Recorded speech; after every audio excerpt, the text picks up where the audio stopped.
Have you ever driven down a road so long and so straight that you forgot where you were? The mesmerizing hum of the tires, the rhythm of the white lines passing by, it puts you in a trance.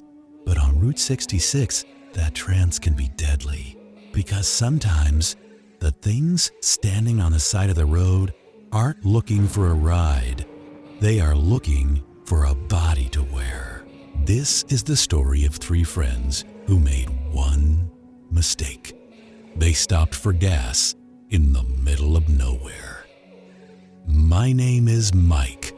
I was driving cross-country with my two buddies, Chris and Jay. We were heading from Chicago to LA on Old Route 66. It was late December. The desert gets surprisingly cold at night. A thick fog had rolled in, which is rare for Arizona. It was 2 a.m.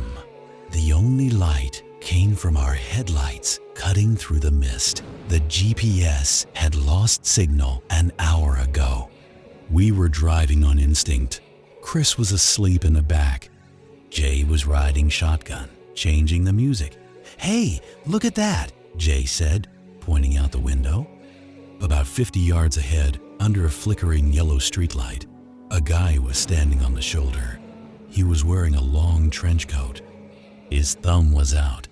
Hitchhiking. As we got closer, I slowed down a bit, but something felt wrong. He wasn't moving. He wasn't shivering in the cold. He stood like a statue. And as we passed him, I looked at his face. It was blurry, like a smudge on a photograph. "Don't stop," Chris mumbled from the back seat, suddenly awake. "Just keep driving." I slammed on the gas. We didn't say a word for 10 miles. 20 minutes passed. The radio was playing static. Then I saw it again. Another streetlight.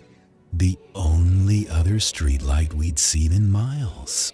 And standing under it was the same guy. Same trench coat, same hat, same stillness. "That's impossible," Jay whispered. "We're doing 90. How did he get ahead of us?" My heart started hammering against my ribs. "Maybe it's just a similar guy," I said, trying to rationalize. But as we passed him this time, he turned his head. He tracked the car. And I swear, for a split second, his eyes reflected the headlights like a deer.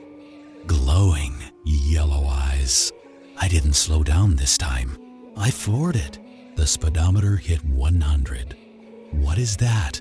Chris yelled. "What the hell is that?" "I don't know," I shouted.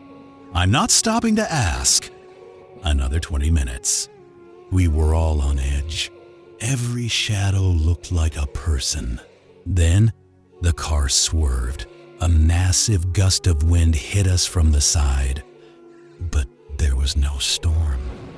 It felt like something pushed the car. "Keep it steady," Jay yelled. "I'm trying." I gripped the wheel so hard, my knuckles turned white. Then Chris screamed. It wasn't a normal scream. It was a sound of pure agony. "Get it off me! Get it off me!" I looked in the rearview mirror. Chris was thrashing around in the back seat. He was clawing at his own shoulder, but there was nobody there. "Something is burning me," Chris cried. I turned on the dome light, and I saw it. On Chris's left shoulder, the fabric of his jacket was tearing open. 3 invisible lines were being etched into his skin. Deep, bloody scratches appearing out of nowhere. It looked like an invisible tiger was mauling him. "Pray," I yelled. I didn't know what else to do. "Just pray." Jay started reciting the Lord's Prayer. "Our Father who art in heaven," I joined in. We were screaming the prayer over the roar of the engine. The scratching stopped. Chris slumped against the window, sobbing. We didn't stop driving until the sun came up. We pulled into a truck stop diner near Flagstaff around 6.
Standing on the sidewalk under a flickering street lamp was a man in a trench coat. He wasn't hitchhiking this time. He was waving at me, and when I got home and took off my shirt to shower, I saw 3 red lines starting to form on my own shoulder. It turns out, you don't leave Route 66. Route 66 follows you home, and that is why I never drive past midnight anymore. Now, I want to hear from you. Have you ever seen something on the side of the road that shouldn't have been there? Comment "Hitchhiker" if you would have stopped. I read every comment. I am David, and this is Pure Dread Stories. Until next time, keep your eyes on the road.